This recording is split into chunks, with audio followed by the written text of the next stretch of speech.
Sa ikatlong na taon, Pilipinas pa rin ang most at risk o peligrosong bansa sa buong mundo ayon sa isang pag-aaral. Sa World Risk Report ng Institute for International Law of Peace and Armed Conflict sa Denmark, may World Risk Index o WRI ang Pilipinas na 46.91.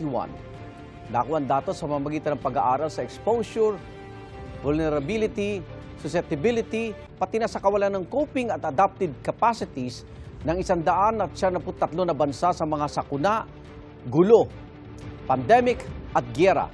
Kumpara noong 2022 at 2023, tumaas din ang risk score ng Pilipinas ngayong 2024. Sa nasabing listahan, sumunod sa Pilipinas ngayong taon ang Indonesia at India, gaya noong 2023. Pinakabababa naman ang WRI ng Monaco, Andorra at San Marino.